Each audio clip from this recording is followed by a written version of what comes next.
A Carlos, muchísimas gracias. Nos vamos a ir ahora sí a la mesa ancha electoral. Hoy vamos a hablar de quizás un tema que se nos ha vuelto un poco recurrente en los últimos días en nuestro país y es la violencia política de la que fue víctima en las últimas horas la senadora Vida Quilcue, quien fue secuestrada en Cauca, liberada horas después con una mediación de la Guardia Indígena, la violencia política que también estuvo detrás del atentado de la semana pasada contra el senador Jairo Castellanos, en el atentado también del senador Temístocles Ortega, en el atentado contra el representante Julio César Triana, la violencia política, en donde ya contamos más de 100 asesinatos en el último año y uno de esos incluso un magnicidio. La violencia política que de alguna forma guarda la historia de cada una de estas tres invitadas de hoy, puede ser representante de víctimas o de heroínas, como una de ellas mismas los dice. Se las voy a ir presentando. Aquí a mi derecha está Sofía Gaviria. Sofía, muchísimas gracias por aceptar esta invitación. Ella es cabeza de lista de Oxígeno. Gracias, Maritza. Un saludo a todos los oyentes de RCN y en particular a los de la mesa ancha. Está también Gloria Gaitán. Ustedes sabrán pues que ella es la hija de Jorge Eliezer Gaitán y hoy en día también está aspirando a llegar al Congreso de la República. Es la cabeza de lista de Fuerza Ciudadana. Señora Gloria, muchísimas gracias por aceptar esta invitación, estar acá con nosotros. Mil gracias, lo agradezco mucho porque generalmente la gran prensa y los grandes medios no reciben gente de izquierda y yo soy como mi padre socialista. De acuerdo, y mira, aquí en la mesa ancha, por eso se llama la mesa ancha, porque escuchamos de todos los partidos, de todas las vertientes ideológicas, porque de eso se trata también la democracia. Y más allá, a quien quiero saludar además con un gran abrazo del alma, de mujer, de mamá, está Diana Romero. Diana hace exactamente 2 semanas perdió a su esposo, Diógenes Quintero. Él era el representante de la curul de víctimas. Diana, muchísimas gracias por estar acá con nosotros. Entendemos su dolor y sabemos y entendemos por qué usted asumió las banderas políticas de su esposo. Gracias, Maritza, Inés. Un saludo muy especial y de verdad valoro que me permitan este espacio, que me permitan hablar de mi región, del norte de Santander y del Catatumbo. Soy candidata a la Cámara de Representantes por Norte de Santander, por el partido de la U, con el número 101. Y bueno, sí, estoy recogiendo las banderas de un legado que dejó mi esposo, quien luchó hasta el último momento de su vida por su región. Y por supuesto, como siempre, don Julio, que hoy es único entre las mujeres y que también tiene mucho Maritza, que decir alrededor de este tema. Expresar también mi solidaridad por esa pérdida y por ese momento tan duro para Diana.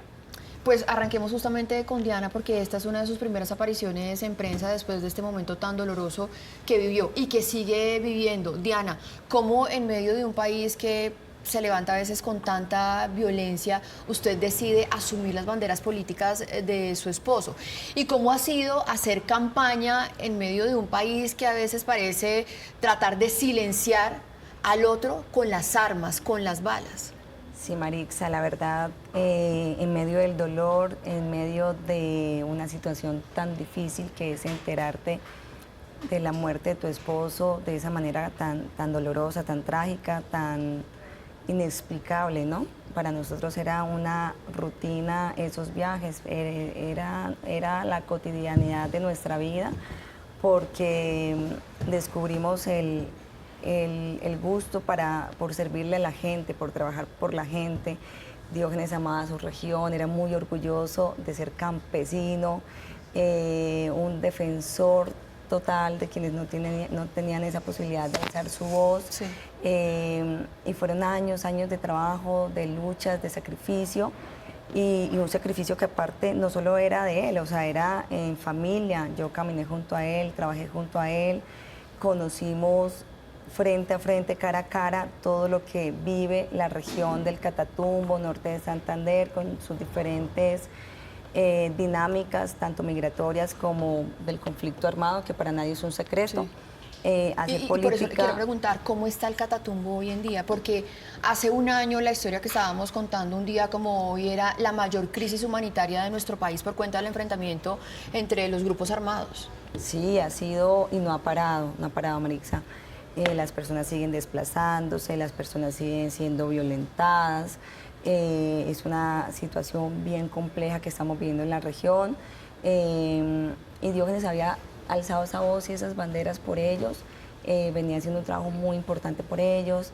Sus 3 ejes principales fueron campesinos, víctimas y el desarrollo en el territorio, que es lo que la gente tanto está pidiendo.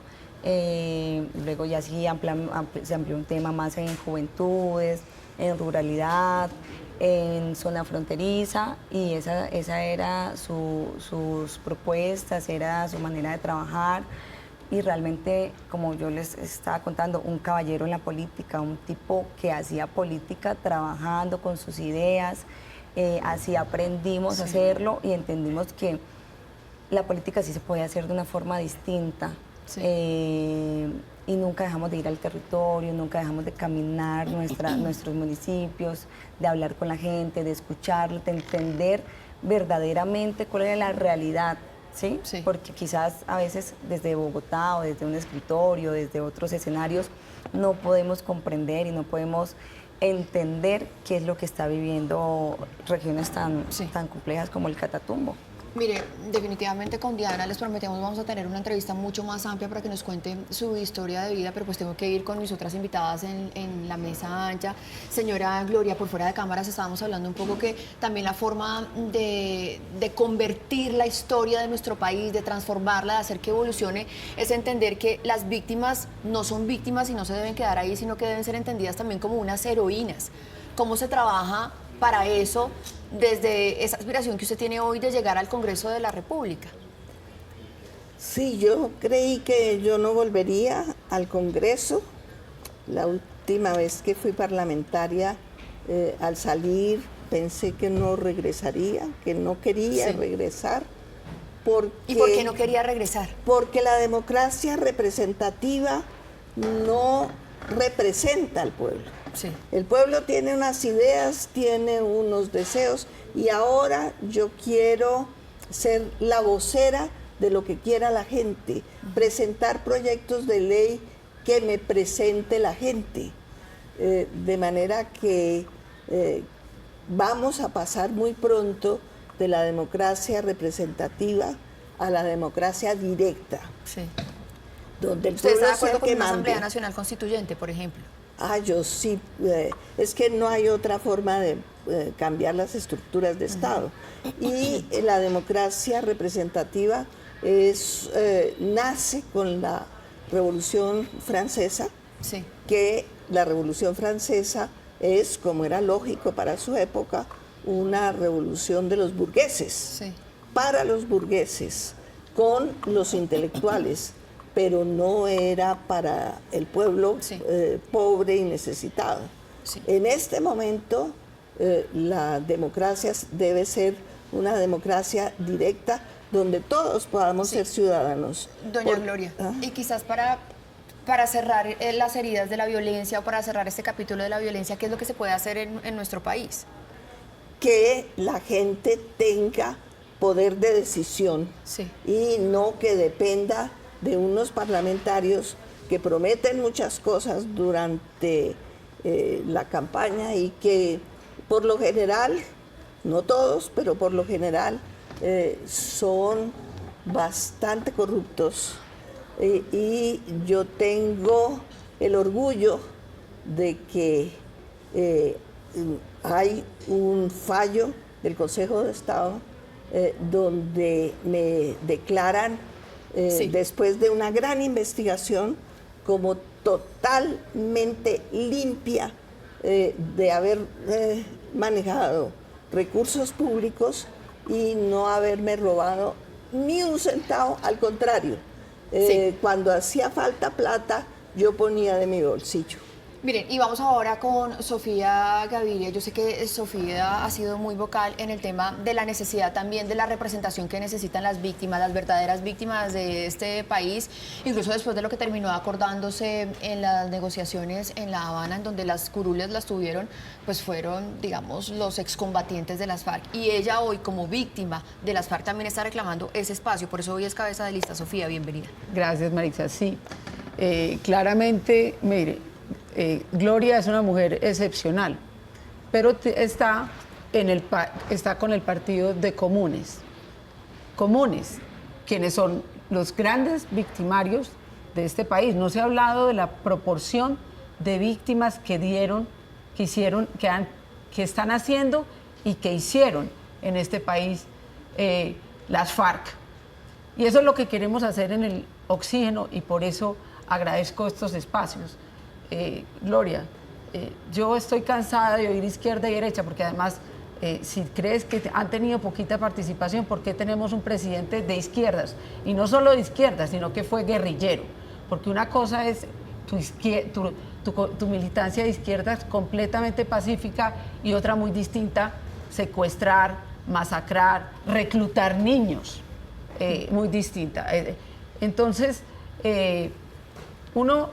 estamos aquí 3 mujeres, 4 porque, y seguramente Julio también, estamos hablando de qué necesidades queremos resolver en el Congreso, qué necesidades queremos que resuelva el próximo gobierno que este no logró, que no lo hizo, ni se acercó a las soluciones.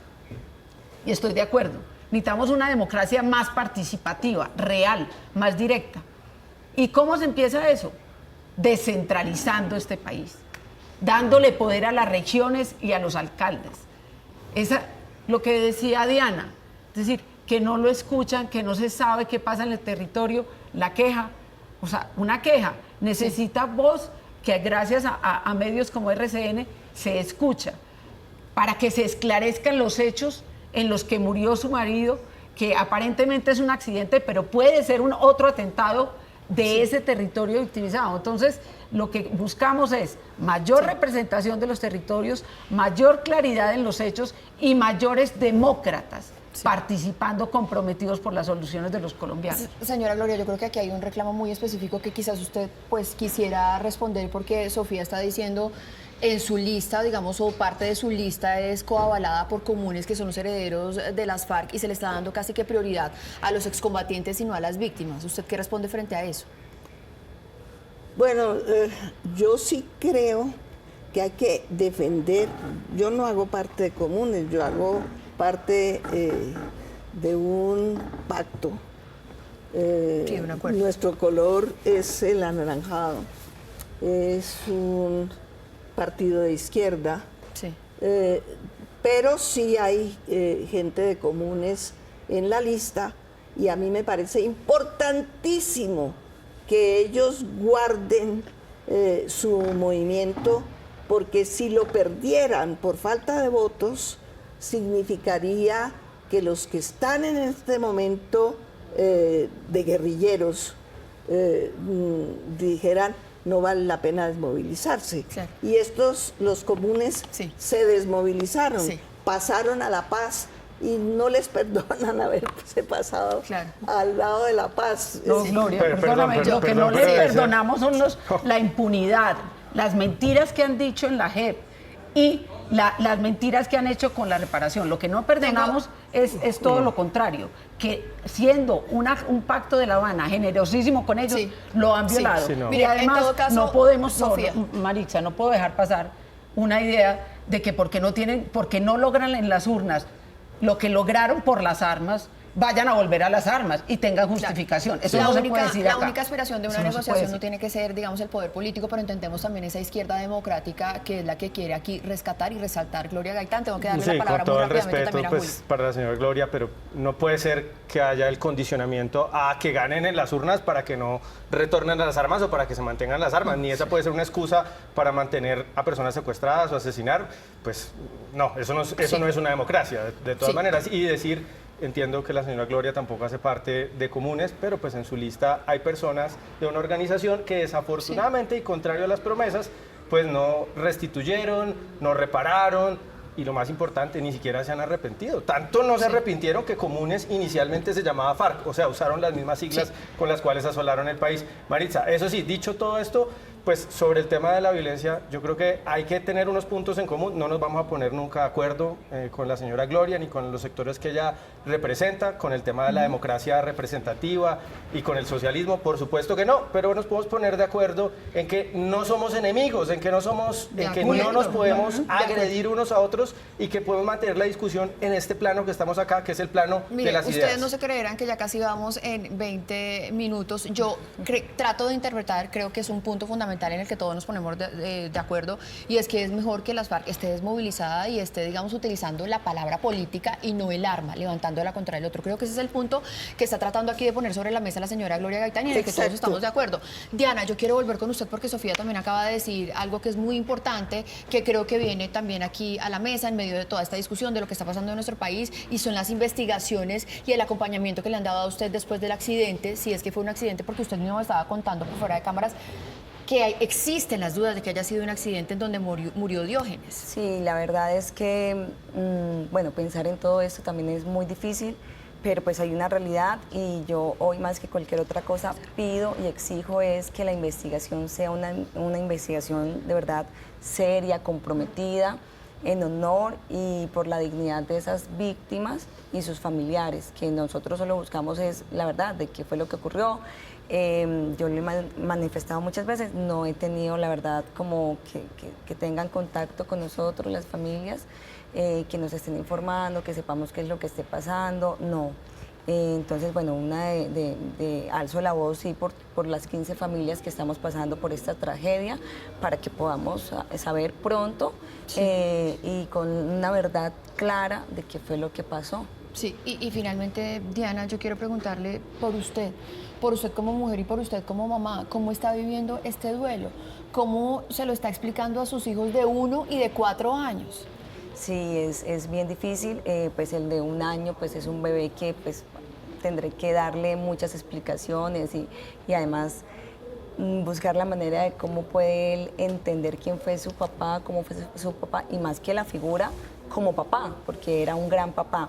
Con mi niña de 4 años, que obviamente tiene mucha más conciencia, que compartió mucho más con él, ha sido demasiado duro, tenemos un acompañamiento con ella, un proceso porque entiende, porque pregunta, porque estando ahí al lado del cuerpo de Diógenes, de su cajón, viendo tantas personas a su alrededor, y hacía muchas preguntas que me partían el alma y que aún así me tocaba ser muy fuerte. Mami, ¿por qué mi papá no despierta? Claro. Mami, mi papá, ¿por qué se fue al cielo? Mami, ¿y por qué no está? ¿Por qué no viene? O sea, es demasiado fuerte, pero hoy también, Marixa, me levanto con la fuerza, la valentía, con la que también trabajamos juntos de la mano, que estoy totalmente segura que él hubiese querido que esta decisión fuese así como la tomé. Él amaba a su pueblo, a su gente, a su región y tomó esa decisión por las mismas razones que él. Diana, pues un abrazo para usted, un abrazo para sus hijos. Desde mi humanidad le ofrezco toda mi solidaridad, pero sé que también pues la de esta casa periodística que está aquí también para acompañarla a usted y para acompañarla gracias. en su familia. Ustedes tres son unas mujeres que están haciendo política, pero se lo decía, son unas heroínas. La historia de cada una de ustedes, y yo quiero hacerles una pregunta rápida a cada una para que me responda con una frase. ¿Qué tan difícil ha sido ser mujer y de alguna forma representar esas ideas en la política? Muy rápidamente, Sofía, porque se me acabó el tiempo. Pero Julio, yo solo le quiero decir a Julio, yo puedo ser completamente, acordar muchas cosas con Gloria porque creo que estamos de acuerdo en una política limpia, en una política de base y que se escuche la gente y mejor un Congreso más transparente Sofía, y más hacer política representante. Hacer política como mujer es de las cosas más difíciles que me ha tocado en la vida. El machismo es una realidad. Las mujeres tenemos que empezar de 10 para que nos respeten y los hombres pueden empezar de 1. Gloria. Diana ha dicho una cosa que a mí me ha llegado al alma y es que quiere saber la verdad. Sí. No se ha sabido la verdad sobre el asesinato de mi papá y es por eso que Petro pidió la desclasificación de los archivos de la CIA, porque hay un agente de la CIA, John Meples Espíritu, que confesó que él había participado como miembro de la CIA en el asesinato de mi padre. Y Diana, usted hacer política como mujer, porque además usted me decía que se ha enfrentado a esa resistencia de que muchos piensan que está aprovechando el momento. Ha sido bastante complejo porque además han intentado quizás involucrarme por ser mujer, ¿no? Buscar otras razones para lograr hacer un poco de daño, pero no, es difícil, pero con fuerza y con valentía aquí vamos porque estamos decididas a levantar esas banderas por el Catatumbo, por Norte de Santander. Pues, señoras, muchísimas gracias, mujeres en la política y, como decían acá, heroínas. A Julio también, muchísimas gracias. Perdón, tenía que aprovechar estas invitadas tan importantes que teníamos hoy. Esta es la mesa ancha electoral. Hacemos una pausa, ya volvemos.